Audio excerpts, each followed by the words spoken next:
Hi, I'm Carolyn. I'm Hannah. And we're two sisters who love handcrafting and figuring things out.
Hi.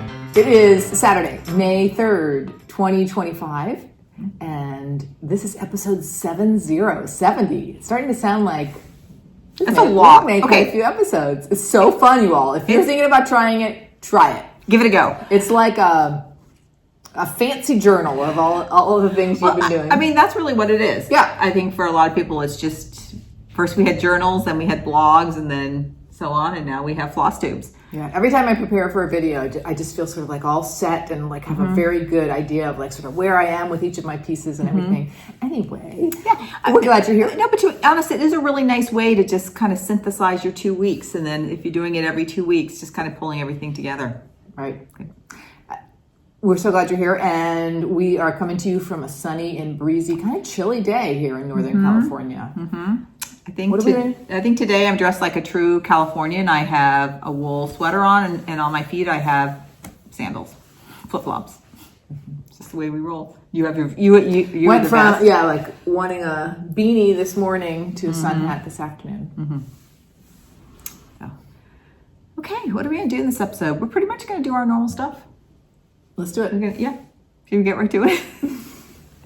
I do a fully finished. That's awesome. Anna, you have just been holding us together. So we got a little chit chat. We got a toast. Anna's got an FFO. We've got some whips. We have some plans. There's something I snuck in. Anna may not know I want to talk about it that I'm curious about. We have like this much shared supply. I think we're really low on that category in general. Let's get on it. I have something in the mail coming to me. You do? Okay. Good. Okay. And then what are we? Of course, we're going to end with our thumbs up. I think that's where we are. Let's go. All right, let's think about comments from the last video. There are just two people in our family who I know about, your sister-in-law, my daughter, who watch our videos. Let's just say we have a huge family. So I was checking in with my daughter, and I'm like, oh, did you see the last episode? And she started laughing because I said, we toasted Baby R. So she's Baby R's mom. And she said, yeah, in fact, I watched your last episode last night in like chunks. Every time he woke up to nurse, that's how she watched the video, is nursing him in the middle of the night. Hi, MK. So, yeah. I love that you watched the video. I really appreciate it. No pressure, but I do love it. And hi too to Helen. You're our like MVP viewer. I know probably, I mean, let's just count our side of the family. Helen is my husband's sister.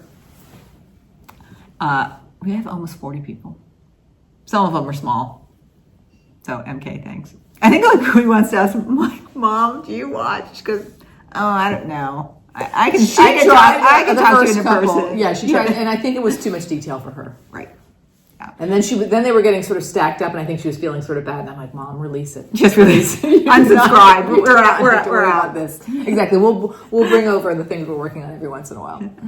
I also want to thank everybody in the comments for your wonderful yarn suggestions for the sweater I want to recreate. They were really good. I have them all opened in tabs right now, trying to decide which one I want to use. I think I am going to use one of them. Great. And I will also, once we're done getting all the suggestions, probably not in this video, but maybe in the next one, I'll also list all the yarn suggestions in case anybody else is interested in looking for that. So that's a good idea. Thank you. And again, if I pick your yarn, you're getting a treat from me.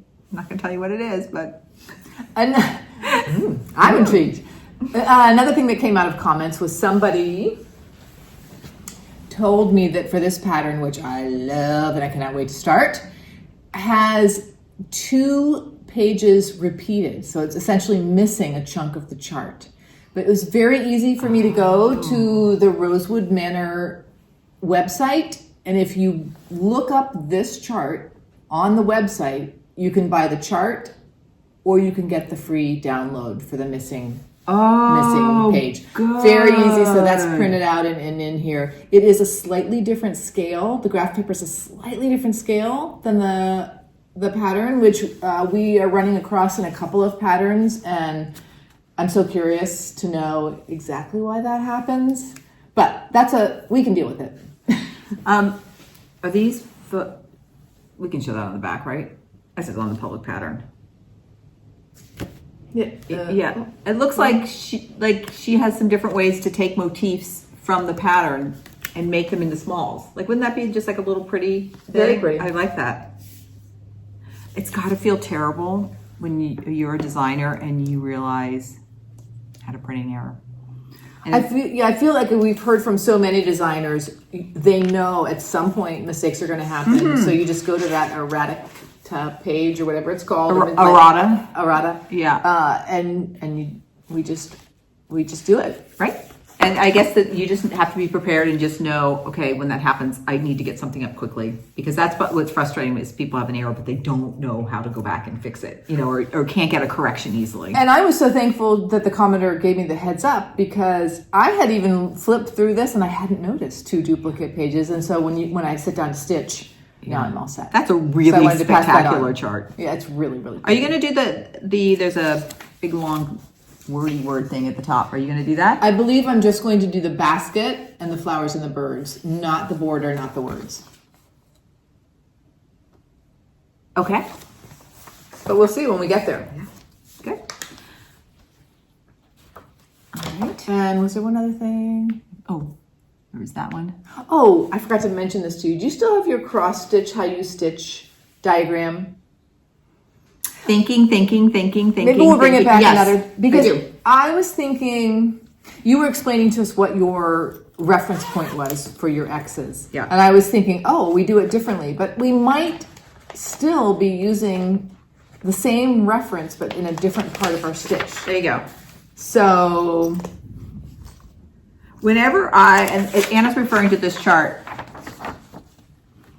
and I was saying, every time I bring my needle up from the bottom to the top, the vertical thread that's going over the horizontal weft is on my left of my needle. Every time, it doesn't matter which of these 4. So that was the top, like what, see, it doesn't matter, because I come up, down. Whether I'm going up or down, that's always. Yeah, and I think that's for me too, but for me, I'm looking at bottom left to bump up against You're looking at that. Mm-hmm. I see. So I think we're doing. I see. We have the same concept, but because we stitched it, our eyeballs are doing something different. So Anna's saying she and I are going up and down these same holes. I'm looking at this vertical thread that's going over the warp, and she's looking at that one down there. Yeah, that was one of those things my brain kept going after we filmed, and maybe none of you. Yeah, because you're just offset by one thread, what you look at from what I look at. And I was thinking, that's strange that we like opposite things, because so many of us feel like bumping up against that vertical thread really helps us, and our stitches actually look better too. So then I'm like, I bet you it's the same thing, just described in a different way. Thank you. My brain needed that. Can you tell we're math teachers?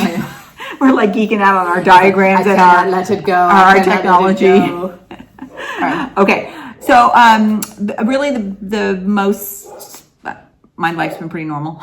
But I'm participating in Lindy Stitch's Spring Mingle this weekend, which has just been so fun. Today's Saturday, so we're in the midst of it. And my husband is out of town for like a week. And so he's not around this weekend. And I worked really hard to get all my work done. So I have no schoolwork this weekend. And I am just stitching. the way our house, we live in sort of a very open mid-century modern house. So when I'm going like this is just living room, dining room, kitchen, all in one room like that. And then over here we have like a little family room where we also have a TV. And my stitching chair is in there. But for this weekend, I'm all set up right up here in the living room. Maybe I'll put a picture of it in it. And I'm just living my best stitching self. I came over a little earlier than Carolyn expected, and let me tell you, she was in the zone. I was stitching. I was watching. I'm pretty sure her name is Lindsay from Counting Puddles. Steph was kind of interviewing her, and she's showing all the models, and it's just really fun. Those online events. I'm really into them. I've never been to the Jingle Ball. I'm for sure. I've never been able to swing that weekend. I'm for sure going to make my best effort to go. It's $12. And you can go in and out in sessions. I haven't yet done any speed dating. I haven't tried it either. I really like hearing designers talk about their process. And I me too. Often have questions as I'm working with someone's chart. Like I want to know more about them and their process and what were they thinking. And which color came first, the color that's used in the picture on the front or the color that's in the chart. All those kinds of questions. Mm-hmm. Yeah. And anyway, it's been really fun, and I hope many of you are there as well and enjoying it. It's fun. A few people have sent, chatted and sent me messages. Oh, hi, we're here. So it's been really fun. And oh, that's really fun too. So along those lines, today we want to toast Cathy Habermann of Hands-On Designs. I took her class this morning. It was so amazing. I texted in and I'm like, I think that may have been the best craft class I've ever been to. And I was like, what made it so good? So many things. Because then I'm going to steal everything. Yeah. And I know, especially as teachers where first of all, I appreciate all the things she did from a teaching pedagogy perspective, but also I know how much time and care and effort she put into that class.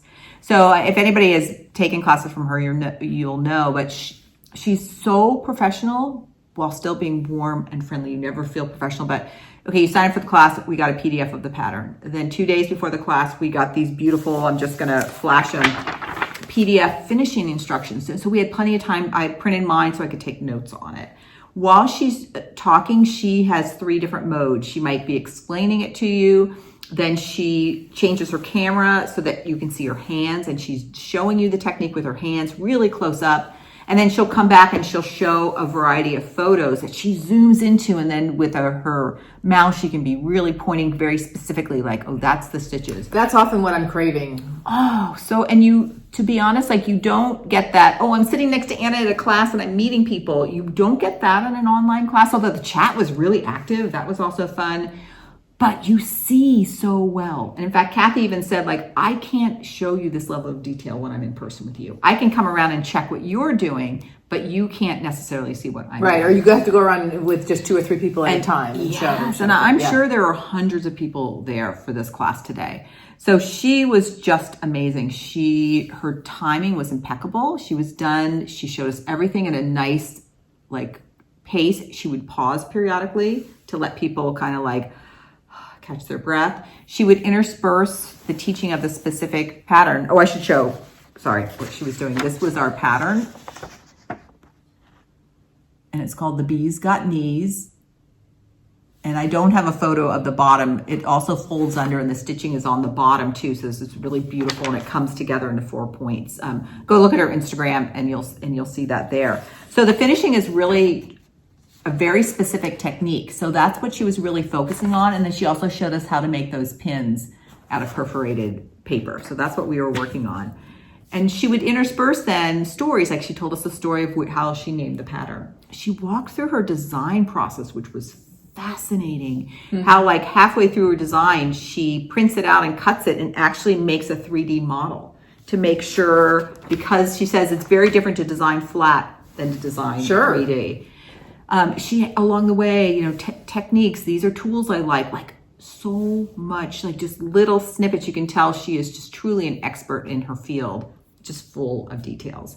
And again, always calm, moving at a good pace. I know some people, when they get excited, and this is me, you get going kind of fast, and blah, blah, blah. A few times the camera didn't shift right away. Oh, we have a little technical problem. Oh, okay, there we are. And then Bill, her husband, was following the chat. and he was collecting questions so that when there was a good pause, he could ask a few questions, or if there was like an immediate question, he could be like, oh, can you show us that one more time? So, wow. Anytime she has an online class, you know, and it's also, regardless if it's something you want to make or whatever, like so much valuable information. And then the beauty of this is the session was recorded and it's going to be available for 30 days. So I think most people had not finished stitching. So I have enough notes now. Within these 30 days, I'm going to definitely finish my stitching and finish it. So that way I'll probably watch the video where I can pause as I'm doing each step. For sure. Anyway. I'm looking forward to seeing that. Hey, Cathy Habermann, I'm double toasting you. You're the bee's knees. Yeah. Oh, Anna's like double dipping. What are you double dipping into there, girl? I've got my grapefruit seltz and my mint tea. Oh my goodness, went down the wrong way. Sorry, everybody. I would love to hear a comment, viewers out there whatever. Have you ever taken a class with Cathy? You know, have you taken one live? Have you taken one of her online classes? She also mentioned, and I haven't dug into these or known they were there. She said she has a lot of tutorials that she's done. She's done either video tutorials or she calls them picture tutorials. And looking at her picture tutorial for the instructions, so good. It's just, we have endless resources. And I know you and I, even though now we've been stitching for 3-4 years, 4 years? There's so much more. There's so many people we don't know yet. And yeah, so many resources we haven't touched yet. And I love crafting. First of all, I love learning. Even once you start to build your body of knowledge, then it's like learning all these little details. And just her finishing technique that she used for this is such a versatile and different idea I've never thought of before. Like thinking, how could I use the same technique to finish other things a different way? So I already have some ideas. So love it. All right, Cathy, it's awesome. Anna. All right, we have one fully finished object, and that is the Sepia sampler by Notforgotten Farm. So I stitched this, I think, back in February, and I sent it to Lisa at L&M Framing, and I was thinking something metallic. I've been wanting to use a metallic frame on practically everything I've stitched, but I really felt strongly about this one. And when she texted me 4 choices, one just popped out. I was actually in an airport, so I was looking at the pictures really quickly, and I was just like, that is the one. I can't wait to see it. I haven't seen it. And here it is.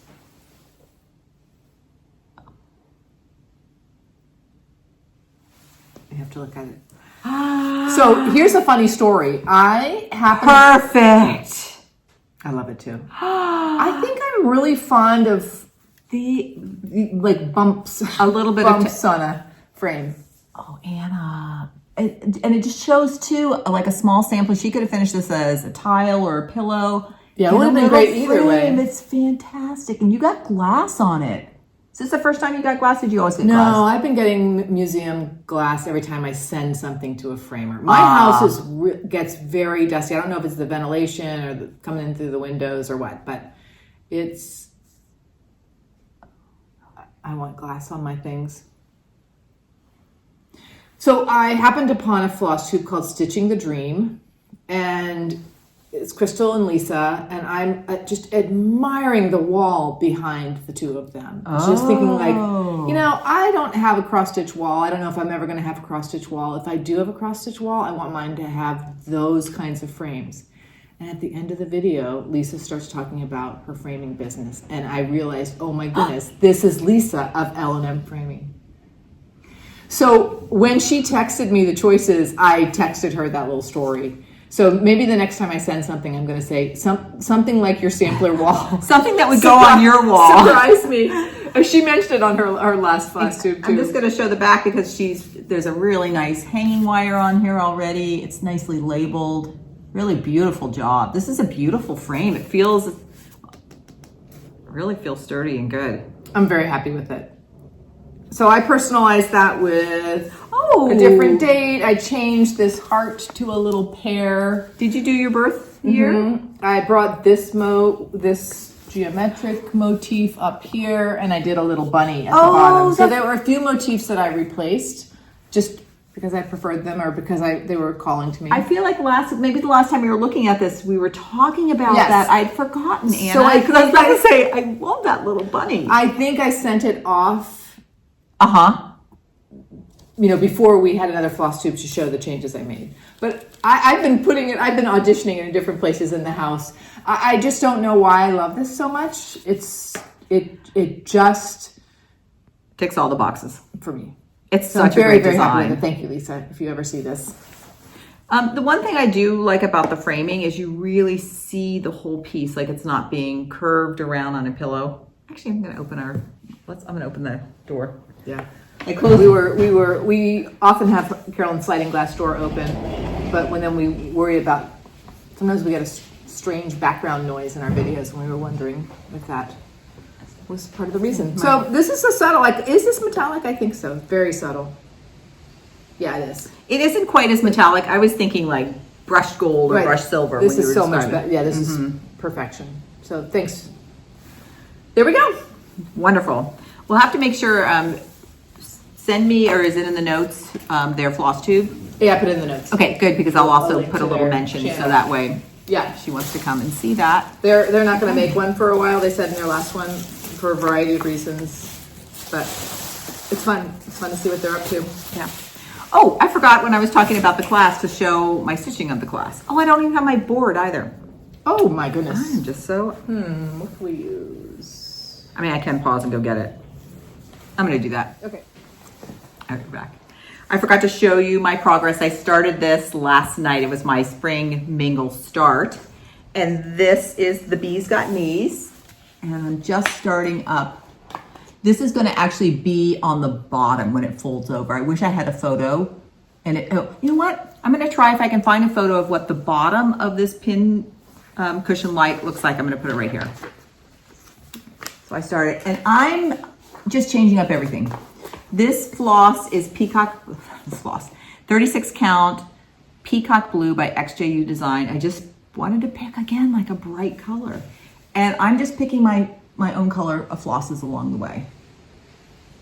And what I ended up doing was I pulled out my floss ring Is it Roxy Floss? for Bun Bun. Oh.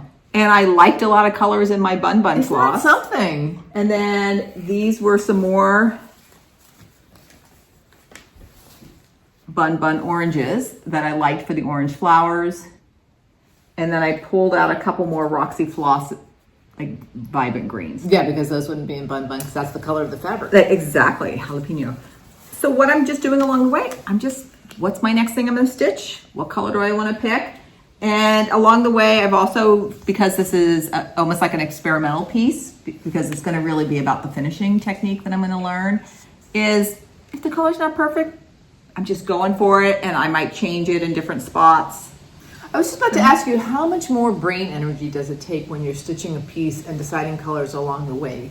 Like after a tiring day at school, do you feel like doing this? Or is this more like a weekend thing? Yeah, this would be more like I'm gonna have a little bit more brain space. Okay. And I look ahead. So, for example, this part I stitched last night. I kind of sat down and thought and got that palette first, and then based on this, I don't know if that my dark green is too dark. When I come down, there are a lot of green leaves around here that use that same green. So I might reverse it and do the bright green as the outer and the dark green as the inner of the leaf. So this is, like today during the class, I was stitching something while I was watching the class that I didn't have to really look at a chart for. So this one still, she said there are a few places that it's a little bit fussy. Also on the chart, she does a lot of just a few little embellishments with straight stitches or a little specialty stitch here and there. Did I see a lazy daisy? Yeah, and even just like how she does her vines or the bee's knees, or she has some Smyrna crosses. So during the class, before she started, she highlighted, okay, here is a few places, and here are some of the ways I stitch those specialty stitches to get the effect I'm trying to get. Oh, cool. So that was awesome. It was only like 5 or 10 minutes of the class, but I'm like, that was really helpful. That's another thing. So this is just fun. It was really fun to participate as part of that, and I can't wait to really try to FFO this. It looks very fun to me. it looks really doable. And she also talks, she likes to stuff with wool roving, which I like to stuff with too. And she uses needle nose pliers to get her stuffing and getting in. And she also talked to like similar, like it also felt a little validating for me because it can take me like an hour or two to stuff a pillow, but I do it slowly, kind of building up the layers. And she sort of talked about how to get the corners and how to do it. How do you get the corners from popping out? Well, this was different because it's the corners of a square. Yeah. So this is the Bees Got Knees. I apologize. I do not know if this is readily available or if it was an exclusive for Spring Mingle. I'm guessing and she has a lot that are the same shape, and she's highlighting those right now on her website. So if it's not available now, it will be available soon, I'm guessing. Okay. We're off into the next class whenever she offers another one. Okay. Moving into our whips. So my first whip is White Winter Moth by Cathy Barrick. This is my lingering whip, and pretty soon it's not going to be lingering anymore. I'll show you, I've completed all of the stitching with the 4 Gothic reds, and I just need to pick and add my pop of color. Can you point out where it's yellow? So do you see that this bird is gold, this bird, and a little bit of the flowers. Yeah, that's where So Carolyn needs to choose the color for those things. So here is everything except for those missing pops of color. And this was one too. I was so sad to put in the last stitch. I'm really happy with how this has turned out. This is really a beautiful design that Cathy did. I love it. And I should tell you, the designer is Cathy Barrick. It's stitched on 36 count red cedar by Cedar River Linens. And the thread is NPI silk. I did 4 shades from the Gothic red family, and they're white. And it's 197 wide by 197 wide by 110 high. Hashtag Cathy Barrick Fair and Club. All right, I thought I would show who's in the running right now. Because I haven't found the perfect one. I think that's why I'm stalled. So first of all, here's my color palette. Hang that on there. All right, thought number 1 was doing something in the color of the fabric. So this is a lighter version of the fabric. Okay. Or something a little darker and a little bit more orange. I don't know. So those are 2 in the running. And then the other ones I thought about were some acid greens. And seeing those, because I've also been putting up against the other colors, and those look really nice with the purple. And actually, those look really nice with the purple. Yeah, let me hold this up against the fabric where I can really see it better. Whether the lighter one would show up on the fabric? I think it might show up better than the darker one. Yeah. I would go, I'm voting green. What are you all voting? And do you have a preference for which of the 2 greens?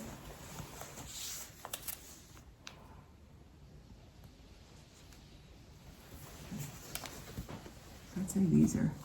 What I might do is I might try the 2 birds, one here in this, but do the little flowers that are in here in this and see how it shows up. Yeah, you can also try them in the corner and just before you actually, or you just gonna go for it. Caught on the needle. Oh.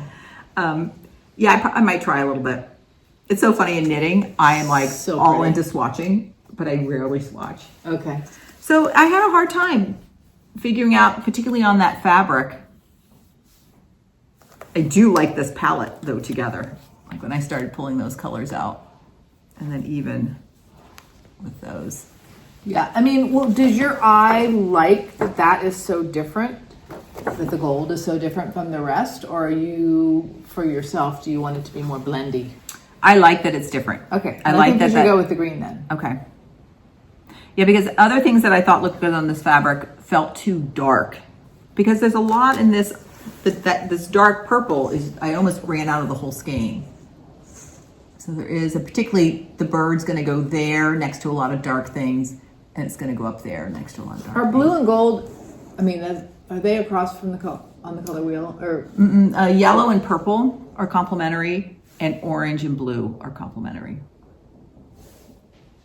Okay. So that's what sort of took me to, because this is sort of like a ready, I think that kind of took me to these greens. Right.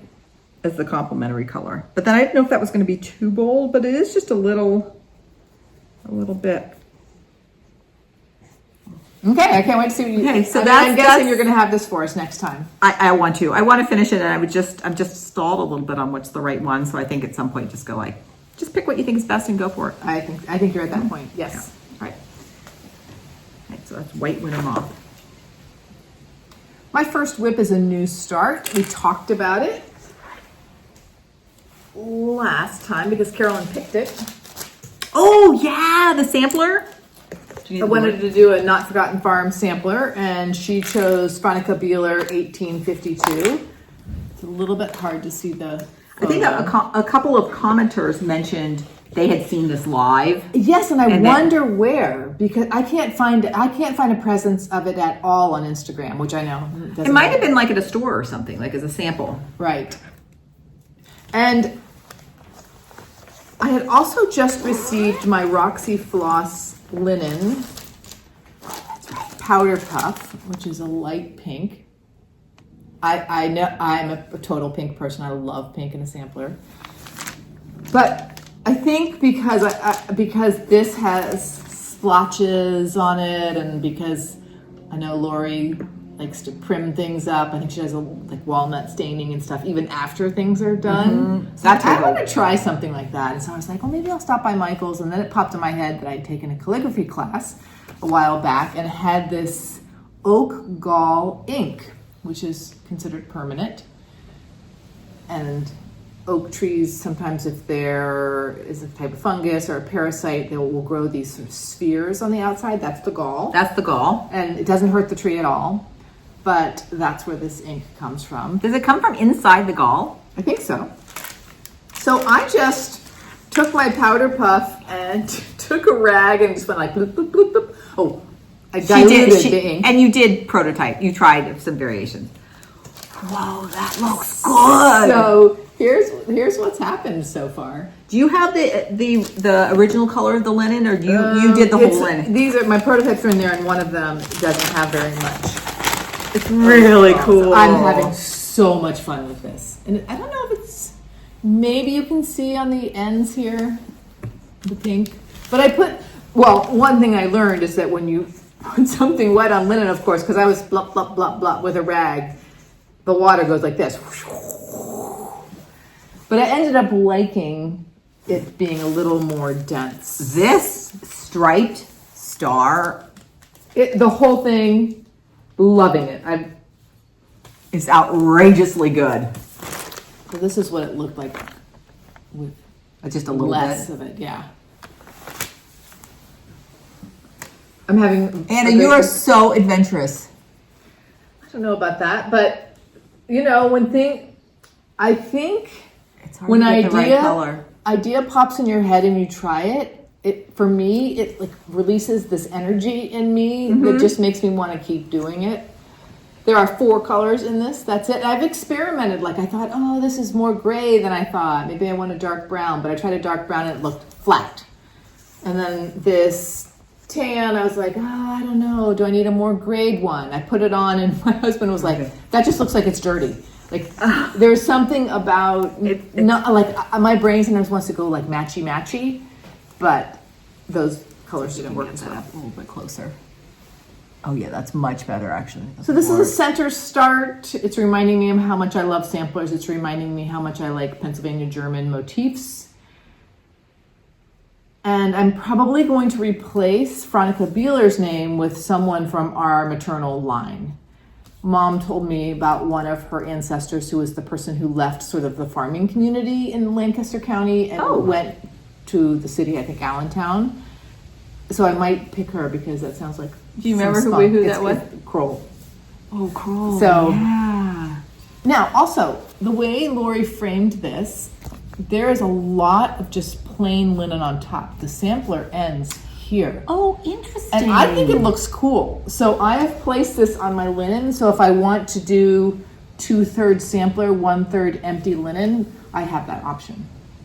Neat. We'll see what happens. Does anyone know, are all of Lori Brecklin's Not Forgotten Farm designs originals? This, I have wondered, is this from a sampler or is this out of Lori's brain? Does it mention anything Doesn't on mention here? anything. I've never seen in any of the things I've seen something with like the antique and the new one. So I think they might be all hers. They might then. Yeah, that would be a great question. You know, I bet you could send her like a DM on Instagram Yeah, I might. and just tell her how much you're enjoying the designs and you're just curious about that. Mm-hmm. It's really, and I'm so glad with the linen. The pink linen itself was beautiful. So you weren't doing it because you weren't happy. No, in with fact, the I pink. might order some more if it becomes orderable. Mm-hmm. It's very, very It's pretty. just more getting a little bit, and I like because it still reads that nice powder pink, but it's just been grunged up a little bit. Mm-hmm.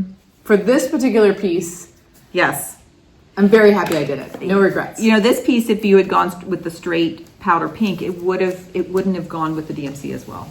You know what's so fun about your DMC too? The way she's placing, like, look how the red and green looks so different than the red with the, like when you put the different ones next to each other, there's the red with the green, but there it is with the oatmeal in the stripe. Yeah. You've got some really good progress, Anna, on that. Yeah, that's a lot of stitching for me. And with your linen dyeing and experimenting and everything. And like if I say, what am I going to stitch when I go home tonight? It's probably going to be Miss Veronica Beeler, 1852.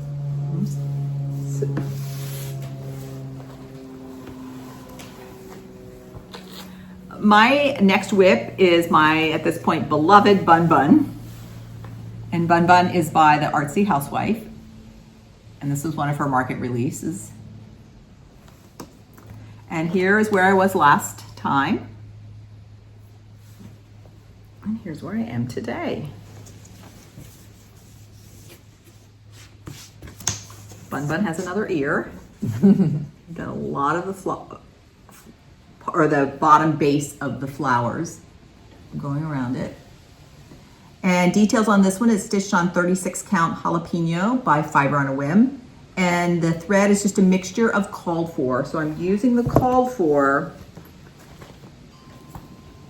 Bun Bun, for the bunny. I was not gonna mess with her 4 shades of DMC that she had for that. And I think they're looking fantastic. Yes. But then everything else, I changed up the colors for that. And I'm using a lot of Roxy Floss Co.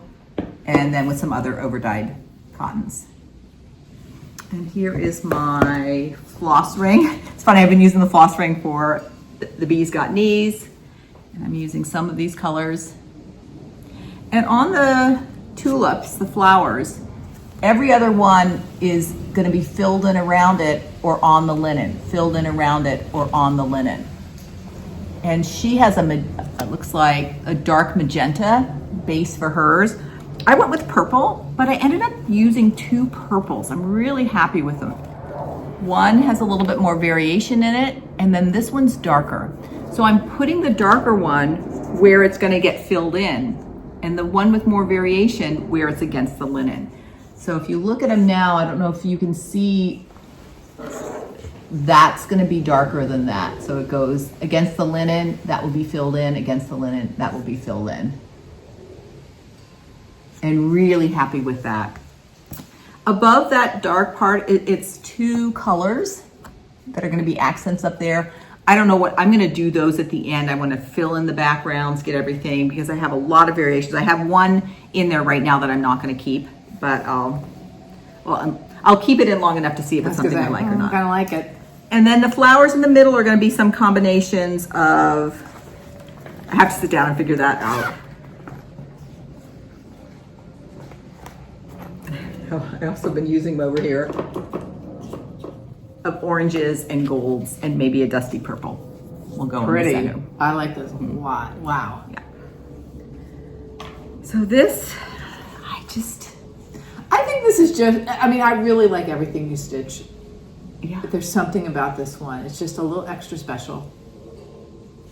Maybe it's just the colors are really working. Or maybe that fabric is just so happy looking.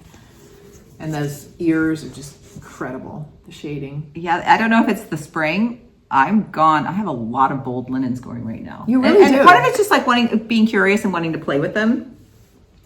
I just love artsy housewife designs. And same thing like that detail of the bunny. It's starting to come alive. I'm about to get down to her other eye. But then there's just this so much great stitching and time in the border. So today, while I was watching in Spring Mingle, I was just filling in the bottoms of the flowers, just happily stitching away. Yep. So I think I gave the details, right? I think somebody asked me, excuse me, for what my color conversion, what I'm doing. I will try to share it, but I'm not going to do it now because I don't have enough information, because I haven't figured out everything. I kind of have my chunks of color that I think I'm going to pick from, but I don't know. So when I'm done, I will happily do that. And how about for White Winter Moth? Do you have that easily shareable in an easily shareable That's state? really easy for me to share for that. And in fact, in the description box, I'll put that, because it's just 4 shades with a white, and then whatever what I know with the accent because is. People have been inquiring about that as well. Yeah, I think I've replied to a couple people, but I will put that in there. But that's also a great one if you want to pick your own colors, because you pick a color family in NPI and then pick the 4 shades of it with a white. So it's a great time. Like a beginner. Pick your favorite color range. And NPIs, when you go and look at them, they'll show you them in the chunks of the color range. Yeah, and those sticks of so good. Okay. All right, after our last video, I went home and worked on the Quaker Christmas sampler, because what I held up last time was exactly what I'd held up a couple of the video before. Oh, wait, had you not done any progress? Back, I'm like, I didn't have any progress on that. Anyway, That was fun so to see, funny, right? Anna. And this beautiful bag from Evertote. I need to make some more project bags, which is telling me about my number of whips. Look how similar, how great these bags look to each other. Yes, This is one that Anna made, and she was always surprised that I picked this one. I was. Look at that pink. There's your pink. I know. I like pink a lot. If you haven't seen the Quaker Christmas sampler, here we are. It's Cathy Barrick. I'm doing it on 40 count wheat by Fiber on a Whim and participating in the KB Swan Quaker Sal. And I have more stitching to do in order to be on pace with the Sal. But I did a nice chunk. And did you do any? I did this yellow star and then the bird and started this big flower. Can I try one thing with this? Sure. I think something about our afternoon light right now, I don't think the board is helping us. I think it's making it harder to see. I'm just going to try to fold your linen a little bit and see. Oh, I do like that better. Yeah. Did you do that light blue on the top? No, that was done, but I need to do more of that. And then there's a Quaker up here, and I need to finish this to sort of get on pace with the Sal again. I fell behind, and I'd like to have this finished. The more I think about it, the more I don't think I'm going to frame this. I think I'm going to do some sort of soft finish. And I also have the other related Cathy Barrick chart, that came out at market. I think I'm going to chop that up into 3 rectangles that are slightly different size from each other, and maybe do like 3 tiles, like do. I love that idea. I don't think I'm going to do a long rectangle for that one. In fact, I'm almost tempted to do that for this, but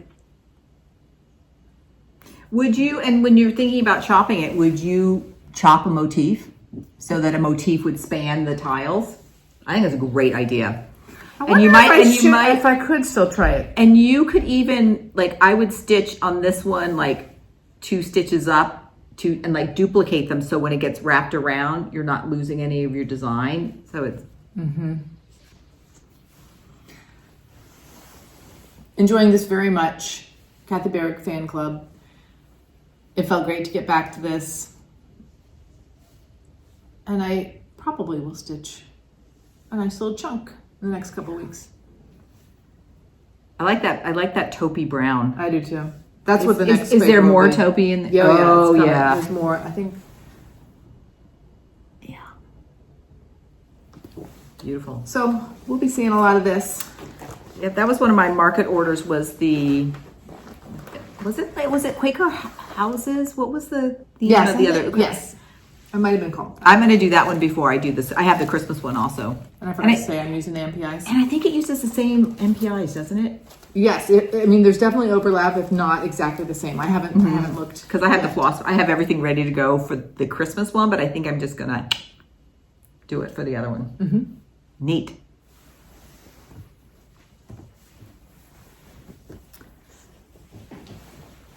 Okay, my next whip is a peacock, a unicorn, a badger. This year, every month I have a BAP of the month. I have 4 BAPs that I'm rotating through. So I finished, this was my April BAP. So on April 30th, I'm like, I have loved this. I spent a lot of days stitching on this in April. And I was sad. I'm like, oh, should I keep it another month? I'm like, no, just keep that rotation going and we'll come back. And I don't think I have a picture of where I was before, but I've gotten a lot of progress on this. Some of the things, probably since the last video, I finished filling in the bird and I finished filling in my caterpillars, and I've started to do more of did a lot of the background. I also tried to go through everything I've done, and there are a few places where it was like, oh, I had a couple white stitches, or I had a couple stitches, either I had run out of thread, or it's just like, you're like, oh, I'll go back and do that later. So I got all those done, so I'm not gonna forget about them. I think that's a great habit to do occasionally. Periodic. Yeah. And sometimes I often have a working copy, and sometimes I'll circle areas where like I'll do those eyeballs of those birds, but they'd be so easy to forget. And we went to a really fun just afternoon of stitching with a few people, and I just worked on the background on this the whole time. It was the perfect, because you can really listen and look up, and I didn't need to have my pattern because I had filled in, you're just filling in space all the way around all these things. So I think I did a big chunk of the background right in there. Just absolutely beautiful. I have a question for you. Yeah. I'm noticing this line of green. Yeah. The bottom line has your first legs stitched. Yeah. How do you use a pin stitch when you go back in to finish those? Okay, so first of all, for this, I won't. I'm going to keep going this way. But there are times when I do that. Anna's talking about, I do a lot of like out and backs when I'm doing fill-in. So I've just gone out. I haven't come back.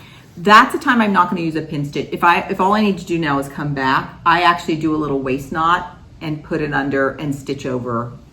Okay, like right there. Oh, you could still stitch. Because what I do is sometimes do a pin stitch right below it. Oh yeah, you could do that. And then go up, but I've wondered what other people do. So what I do sometimes is I'll put a little waist knot on the top and I go under and I actually catch the threads coming there before I bring my needle up. So that's what I'll do. Oh yeah, I keep forgetting you can do your pin stitch, if you're going to be covering it later and then come back up. All right, peacock uniform badger. See you later. Bye. You're going to go back. See you in 4 months. I'll see you in August. I hang all my whips. I just have like pants, those clips, and hangers, and I just hang them in my closet so they don't stay folded. So, mwah. Okay, you teased me when I kissed something a couple of months ago last year. You just kissed your... I did. I did. You're cracking me up. I love this so much. It's so beautiful. I'm just told. I know I'm not going to stitch that. I'm living completely through Carolyn's stitch. Oh, I did some more of the deer.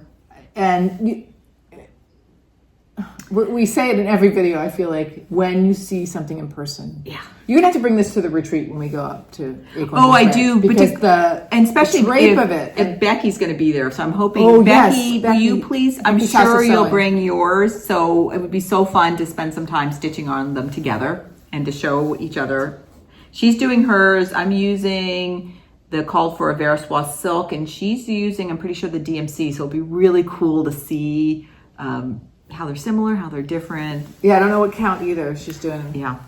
All right, my next whip I almost didn't bring because it's hilarious. I haven't done that much, but I have a story to tell. It's part of my cross stitch story. You have done some. I have done some. This is Notforgotten Farms Rabbit Warren post Easter. These flowers, I finally counted them. on this half, there are these sweet little like dogwood like flowers. There's about 30 on each side. They are taking me forever. But wait, are you cutting your thread between each one? I am. That's you think why. that's it? Oh, why don't you run it here for show? Yeah, I am not enjoying that part very much, but it's worth it. And I am like in the grit my teeth determined stage of like, you're gonna finish one half this week and you're gonna finish the other half next week. Just because I think this is absolutely adorable. Those rabbits are hilarious to me. Those rabbits are definitely up to something. Yeah, they are definitely up to something. Yeah. It would be so fun, Anna, to take this to school and ask your students Tell me what the rabbits are doing. Yeah. Anna, I would for sure, because you could just like do that one, tuck it up there, do that one, and it didn't even occur to me. And I was just telling Anna, like I would do a little motif and then tuck it one stitch under the green and then a little motif, and you're not going to see it through your linen. Would you do that with your pink too? With the pink? Oh yeah, for sure. And how are you think you're going to finish this? It's going to be a little pillow. Then you're going to put some interfacing over it, right? Anyway, so light is never going to shine through it, unless you are enjoying the challenge of it and the slow, like determination, like bleep bleep. I am going to do each of those. And so, are you starting and stopping every single pink centers? Yes, like I said, it never even occurred to me to do something different. That's why it's feeling frustrating for me. This is another thing sometimes I think about that, Anna. So I don't even know how you're weaving that end under. It starts to get a little bumpy because you're ending up with so many ends. So sometimes I think running your thread, it makes it less bumpy and smoother. Okay. I would do an experiment and do something different do some tucking on the other. Okay. And you're going to find on the back, you're going to see like, joot, joot, joot, joot, joot, but you'll find a path through them that's not. Yeah, I hadn't thought because tucking it under the branches. And not even like, even if I was going to go here, I would tuck it under one strand. And if I'm only going like, let's say 3 stitches to get to the next one, I don't even tuck it under. I just go for that. Because it's also, this is all going to cover it if it goes over the top of the stitch. I'm talking like I really know what I'm doing. Well, I think that will make a difference because I'm like, why is this taking me so long? It's this not is fun. this little small. Yeah. And I love it. I'm finishing it. Oh, yeah. I can already envision the pillow. It's super effective and beautiful, but not worth that detail. Right now, our dogwood trees are in bloom. By ours, I mean where we live. They're so beautiful. That is such a beautiful tree. I think I've always loved it, and I hadn't really realized. I always associated them. We lived in Atlanta when we were growing up, and there were so many dogwoods in Atlanta. And Virginia, too. Oh, were they in Virginia, too? We had a huge, yeah. Anyway. And I hadn't realized that we have them here, and I don't know why I'm just noticing them this time. Oh. Okay, Anna. All right, my next whip is a knitting whip. And this one, it is my Lulu Slipover, which is a vest, and I'm going to put a picture right here of it. The designer is Petite Knit, and the yarn I'm using is called Acadia by Fiber Co., and it's called Mount Mica. So, okay, this is the process where lots of strands, and you get a lot of process, but you can start to see it's a vest. Here's my neckline. Here's my body with my ribbing. I've got my armhole ribbing in. Remember from the picture, it's a nice big armhole. Beautiful. I'm going to talk about the techniques that I'm learning from this. And right now I'm doing, the armhole comes like this. See, I'm just like my sweatpants on. Armhole comes like this. And then there's this like placket right here where the button's going to be. Nice word. Okay, I just described that. I'm going to show you the picture again. So the placket where the button is. It's done using this really cool technique called double knitting. Please excuse my needles and my thread. Here's my armhole coming down, and then here is the placket that's going down the side. That looks so sturdy. And then there's the bottom of the vest. Double knitting can, and I don't know if knitting has a knit side and on the back it's like a bumpy purl. This is the same on both sides. Yeah. That's why it's called double knitting. So it's actually, you're making a very thin tube. It's cool. And what I did is I picked up stitches and then I knit back and forth, connecting it to the body as I went. This, first of all, I'm not bragging. I'm a really good knitter. Been knitting for a long time. I love the technique, so I have a lot of technical knowledge. I've been learning things on this vest that I had never even heard of before. So does that make you want to? I want to knit more. I want to knit more by her. She has something called an Italian cast on and bind off that gives you this beautiful stretchy and rolled edge. It's just, and again, it's the little details. This whole double knitting placket, I mean, that's time consuming. It's like you think, oh, that's just fast knitting. And when that blocks out, that's just going to be beautiful.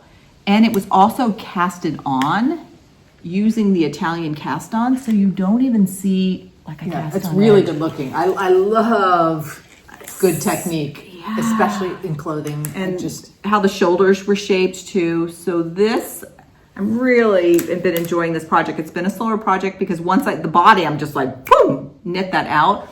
But because of all the specialty techniques, it has been a little bit of a slower. And have you tried it on? Are you happy with how it looks? I haven't tried it on, believe it or not. Let's do it right now. Live. And it has a turtleneck. The color's great on you. Comes about here, and then my plackets, little button. Great. Yeah. So I kind of envisioned, I think she just had maybe just a tighter fitting shirt, and then this kind of goes over the top. What are you wearing, Carolyn?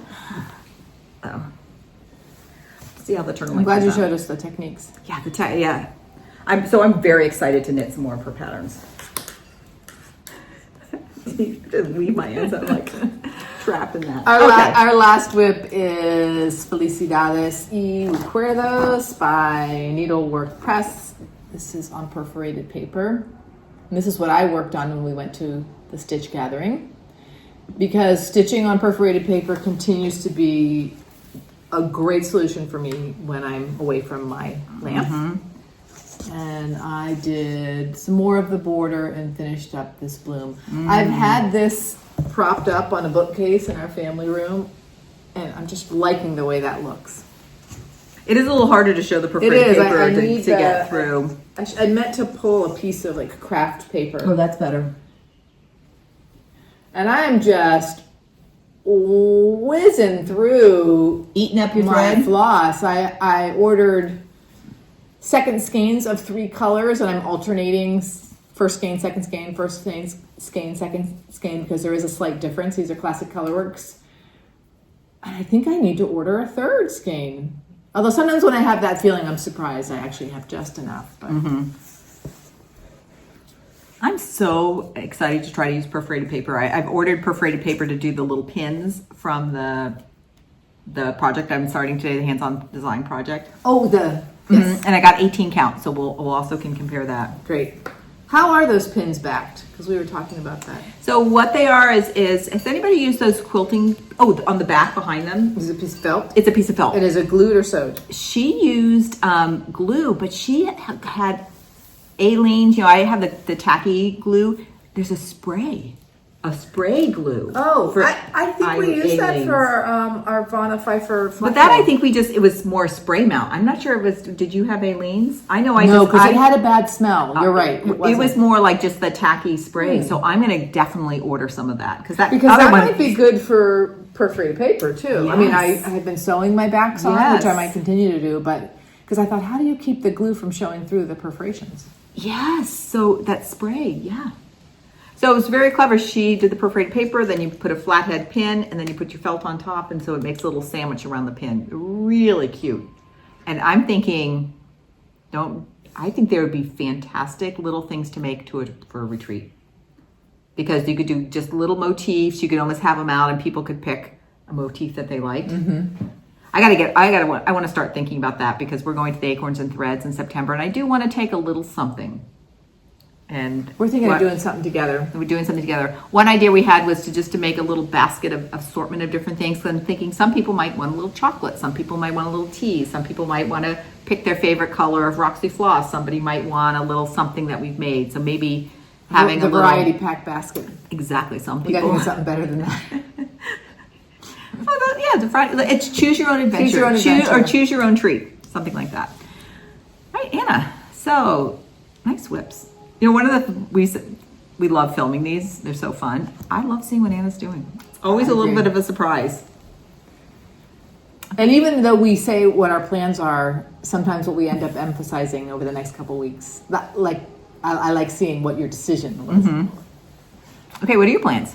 Here are my plans. Wherever the spring wind takes me. That's Nice. what I put into our document. I just don't even know. I don't know. I think school's getting very, very busy as it does at the end of the year. I was at a new family picnic with our incoming students for next year this afternoon, and it just,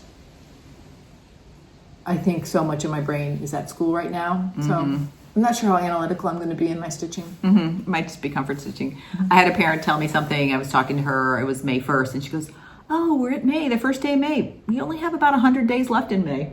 Because she's just saying how May, there's so much to do. It just feels so busy. Oh, I didn't get it at first. It feels like, you've got 100 days ahead of you, but actually you're squeezing into 31. That being said, I really like a lot of the activities that happen at the end of the year, and there's this feeling of like, oh my goodness, the students have grown so much. It's such a good feeling. So we do something at school. We do an all school field day. That's like one of my favorite things. The seniors, it's because I think you've talked about it. We're 6 to 12. The seniors plan the whole thing. They put everybody in teams of 6 to 12 teams, and then you rotate through all these great games they played. It's just like, it's not the whole day, it's like the afternoon, and they run the entire things. Of course, we're there like just in case somebody breaks their leg. Nobody's broken their leg, and so it's for us really fun too. We're just watching the seniors, and I taught them, the seniors this year, I taught them in the big COVID year. We were started online and then didn't really get back to see them in the spring. So you kind of have at least I have a special place in my heart for those seniors. It's incredible. Yeah. One of my favorite things is we go over to the coast and go strawberry picking. Yeah. So fun. Yeah. Okay, so my plans are Carolyn, your plans. I'm putting away my April BAP, and I pulled out my May BAP, and my May BAP is Fruits of Plenty. Do you all remember that one? Did you pull it out or no? Yeah, I haven't pulled it out. I want to put some stitches in. Anna and I every year we're going to finish it this year. It's going to be 2024. No. That's I want to finish an FFO, the Bees Got Knees, while I have access to the video. I think that's really generous that they leave, and I like that they have a deadline for you. It's not infinitely there. You have 30 days. That's plenty of time. I've had a couple of experiences like that. I think it works for a lot of people. And she also it feels fair to the person who's generating. Yes, and she gave us such fantastic instructions. If for some reason I don't ever go back and watch it again, I'll probably be fine with the instructions. Especially if you do it once. Yeah, for that. And then I'm thinking about what my next lingering whip is going to be, and I'm totally blanking. What's the one? It's Blackbird Designs. Oh, Joyous Day. Oh, Joyous Day. I think I'm going to get that one out. I think it's really, I love that one. I've always loved it, and I just really need to finish it. It's been lingering. So those are some plans. Okay. We have a very short We Are Curious. I just put this in because I've been thinking about this. I don't know if Anna's going to be curious about it too. I've been thinking about this a lot. So I think about the girls that were stitching samplers, and I love a reproduction sampler. I love thinking about the girl and what she was doing. But then I'm also like, those girls, maybe their teachers gave them a chart or sort of but they're just picking out threads they have.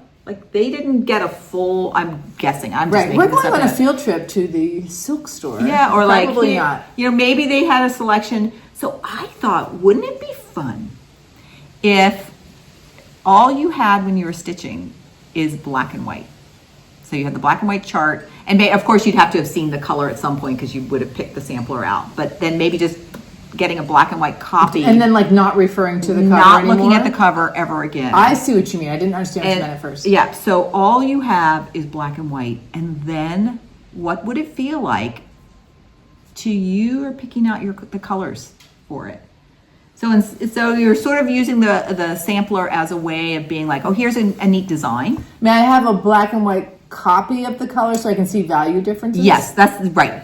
That's what I thought. So you could have your chart, and then you could have your black and white copy of whatever the cover of it was. Okay. Okay, because sometimes you do want to look at that for reference and see, you're right, value might be a good thing. But I'm thinking those girls didn't have a finished thing to look at. I mean, maybe their teacher had some finished motifs, but I'm making this up.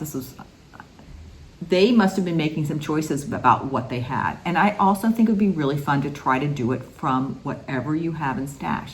So maybe it's some silk, maybe you throw in a cotton here, maybe it's DMC. It's what you have and making that work. So I'm very interested in, I'm gonna call that the sampler challenge. Or I have to think of a thing like, when are we starting? I think this would be, first of all, does anybody else want to do this with me? Because I think it would also be really fun to either I'm gonna give us some choices. Everybody just pick a sampler they want to do this, or what if there was a sampler that we were all doing and it would be so fun to see what everybody's different choices were. That's one of the things I loved about my quilt class is that we all had the same color palette, and all the different things people did even within that was amazing. Yeah. So okay, well, can we do like sort of a smallish to medium sampler? We could do smallish to medium. I think that'd be a great way to start, so it doesn't feel like too much. So if you're at all interested in doing this, put something in the comment, because even if we get like 1 or 2 people that are interested, it would be fun then just to kind of maybe start a little, if you're interested. Also, if you don't mind sharing your Instagram handle, if you're on Instagram, and you can either put it in a comment or if more comfortable, DM us, because then it might be fun if anybody's interested to start a little Instagram thread, the little DM thread, and then see, do people want to do the same chart? Would we want to do different charts? How might we want to organize it? I wonder if there's a number limit on DM groups. Well, I'm guessing, well, we figure that out if that happens. So if you're interested, and again, it's just a very half-baked idea, but I'm just thinking, what would that feel like to do it? And what do you think got you thinking about this? I think just sort of doing some more color conversions, but I also think I've been thinking a lot about like, how do I personally feel about doing an exact reproduction of somebody else's work versus making it my own, or putting my own personality into it. And sometimes I think some of the things we love about those samplers are these like weird, quirky color combinations. For sure. So I think I also want to practice letting it go. Like if I do some weird colors someplace and doesn't like work, like just go for it. All right, are you interested? I'm intrigued. I have to think about it a little bit more because it's a new idea. So let's do about a little bit more, and even maybe look through our samplers and see if there's, and I definitely want to do a sampler to do this. This is one of the things I want to do when school is out. I want us to get our boxes of patterns. I'm inviting you over. I'll make you lunch or something. Okay. And we're just going to like look at all of our patterns and maybe reorganize them. But I have lost sight. I don't look at them often enough, and we don't have a digital list, which I don't think we ever will. I just want to see them again. Yeah. I could see this being a project to start in the summer, or maybe like right when school gets out or something like that. Okay. Shared supplies. I started velvet to linen on a piece of 36 count maple bar. Carolyn helped me realize I really wanted to stitch this on 40 count. And a couple of you told me that Kitten Stitcher and Colorado Cross Stitcher, I think, had Cedar River linen in stock. So I got a 40 count piece. So maybe that's in my plans. Can we just give a little, so pretty. Can we give a little high five to the Kitten Stitcher? Teresa, she pins on the labels. So when you cut your thread, you can unpin it. Cut your fabric and just pin it on again. With those light bulbs. I thought you were going to say Jody's beautiful fabric. Oh yeah, that's a given. And then it always cracks me up when I pull up, like I had closed I don't know when the last time I was on Kitten Stitcher, a month ago or something. And when I opened it up to order, went to her website to order this, there was something in my cart sitting there. How does that work exactly? Is that what cookies are? Anyway, this chart was in my cart, and I thought, I still love that. And I'm really into trying some new finishing things. I'm going to get that too. So I also got Louise Koenig Redwork Sewing Pocket and Fob. And let's see how that's put together. And the little buttons. Yeah, and the little buttons. So there we go. That's what I got. Okay. What do you have, Carolyn? I got Zip Doodah. Okay. I guess I did purchase the class. Oh, I should also say, the class with Cathy Habermann was $35. That, to me, is a deal. You got the pattern and the instructions, 2.5 hours of her time. It would be $100 class at our local sewing store, easily. Yeah. And again, but it's probably because they can do volume. That it makes it worth it for them. we're at our thumbs up. Anna, what are your thumbs up? All right. So a video popped up for me yesterday, and it's brand new. It's from Tiger Lily Designs. I think her name is Kari. She's new to me. She did a finishing tutorial for animal crackers. It was fabulous, you all. Fabulous. Go see it. Tiger Lily Designs. Do you have an animal cracker that you want to stitch? Do we have an animal cracker pack? Oh, we have Lily. We have Lily. Did it just pop up and you're like, I just want to watch this person finish it? Sometimes I do that a lot. I do too. I've noticed we were both doing this. Sometimes I like to look at finishing tutorials more than regular floss tubes. Depends on my mood. I think it's the sewer in me too. I just loved it. And what you're talking about with your class today, just picking up people's little tips. That's my first thumbs up. And sort of highlighting things we've seen in the cross stitch community. So I want to give, if it's Kari, a shout out. The second thing on my thumbs up is something I've been doing with one of my granddaughters, and that is filling up a sand mold. And then that feeling of lifting a sand mold, I'm telling you, it never gets old for me. Are you going to get the full design? Is it going to, like, there's that little suction feeling when you first lift up a sand mold? I love it. And my last one, I think I have this like every 6 months, is just collaborative environments. And I do love that about our cross stitch community. But as I mentioned earlier, I was at school with our 5th graders coming in for next year's 6th grade class.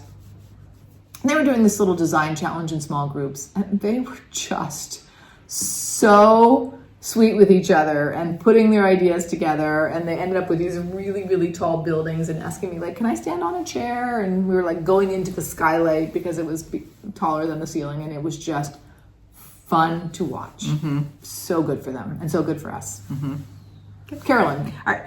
My first thumbs up is we have a very kind and generous parent community at our school, and they just periodically throughout the year will do little special things for us. Like once a month, one of the parent groups will put on, it's called Birthday Break, and they come and bring in food at our break time for the adults, and then we're celebrating people's birthday of that month.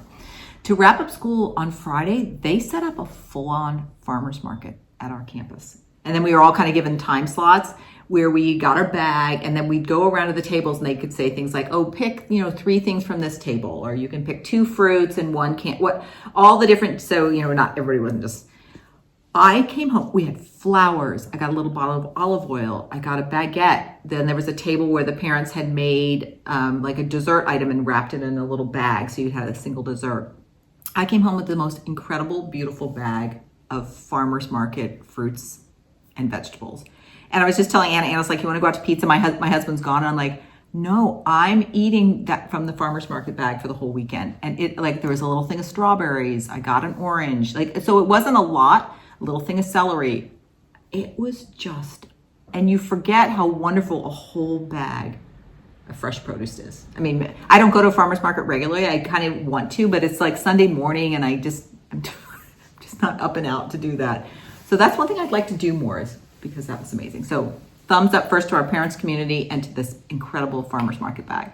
The next thing I'm really into right now, and thumbs up, is dog walking. We have a dog and my husband takes her out and fetches her like 3 times a day. So I typically don't walk her.